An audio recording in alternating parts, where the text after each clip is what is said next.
we continue our discussion about mass balance problems, and here we want to move on to example 2, which it's not zoomed in real well there, but yeah, we want to talk about a company produces drinking water from salt water by partially freezing the salt water, and this process results in salt-free ice and a brine solution. The salt water is 3.5%, the brine solution is 8% salt, and they want to know how much salt water is needed if we're producing 100 kilograms of ice per hour. So again, we want to set up by drawing our diagram. We've got our magic box, which in this case is a freezer. We've got that salt water comes in, ice and brine come out. We know things about these.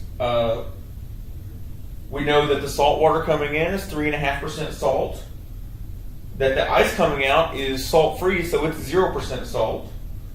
The brine is 8% salt.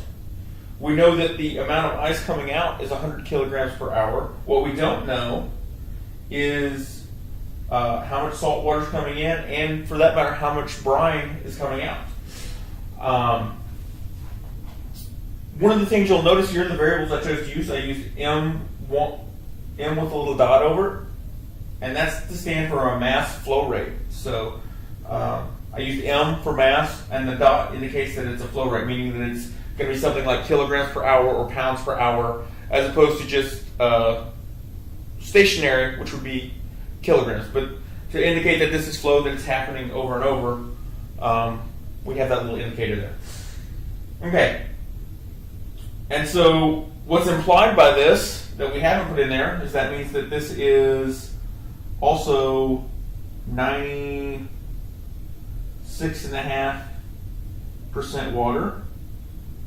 This is 100% water. This is 92% water.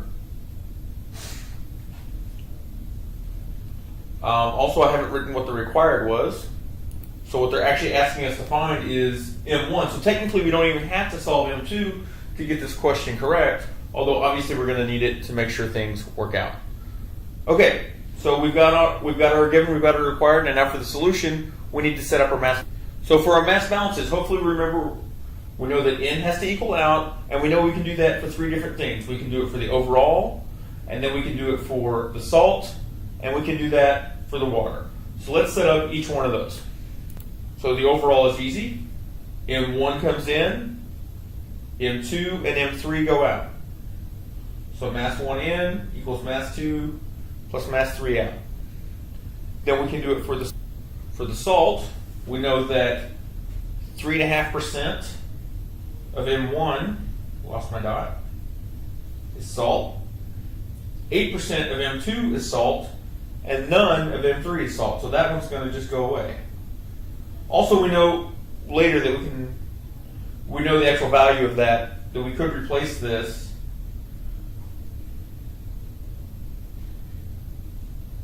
with 100 kilograms, but we can deal with that later on. All right, so let's do the water balance. So again, easy to simplify. 96.5% of M1 has to be water, because it's just everything, the part that wasn't salt had to be water. We know that M2, again, 92%, because 8% of it is salt, so the 92% is water. And then we know that the ice, all of that is water, there's no salt in it. And we also know that we can replace that. Okay, so we have 3 equations.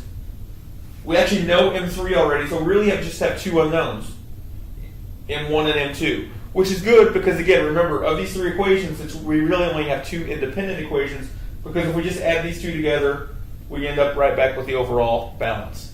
So we can choose any 2 of those that we want and use the third to check. I'm going to use equation 2 first with the salt balance because I know that M3 goes away. So if I use equation 2, it tells me that 3.5% times M1 is 8% or 0.08 times M2, and the M3 goes away. And I can simplify that in terms of another. So now I've got M1 in terms of M2. Now I can use either of the 2 equations above and substitute to try to get what M1 or M2 are. And since it's my choice, I'm going to choose the overall balance because that way I don't have to multiply this by crazy things extra in order to get there. So if I use the overall balance, I'm going to substitute this thing that I know that M1 is equal to this. So instead of writing M1, I'm just going to say, well, that's the same as 2.2857 M2, which I just figured out. M2, it's 100% times M2. I know that M3 is 100. So now I've got an equation with just one variable. I just have to simplify and solve. So by subtracting M2, 1 times M2 from each side, I get, whoops, that's 1 point, there's no 1 in there. Yes, 1.2857 M2 equals 100. So I divide that over, and I got that M is 77.77, and it's actually 7 repeating, but 778 kilograms, depending on where I want to round. Of course, M2 is not the one I was trying to solve for. I'm trying to solve for M1, which is the amount of salt water. So I can use any of these equations and solve back for the amount of salt water. So I'm going to choose the simple one, which is just use the overall equation again and just plug in what I know to solve for M1. So if I just substitute those values back in, we have M1 is the amount in M2, which I just figured out was 177, which is 77. M3 I know is 100 kilograms. So the final amount is that there are 178 kilograms per hour. Sorry, these should all be kilograms per hour,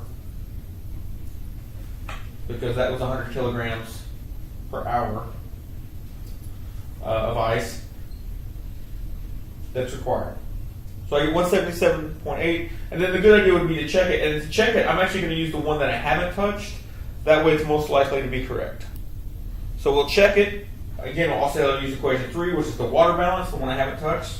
So 0.965 times M1, which is 178 kilograms, equals 0.92 times mass 2, which is the 77.8 kilograms that is solved here, plus 100 kilograms per hour there.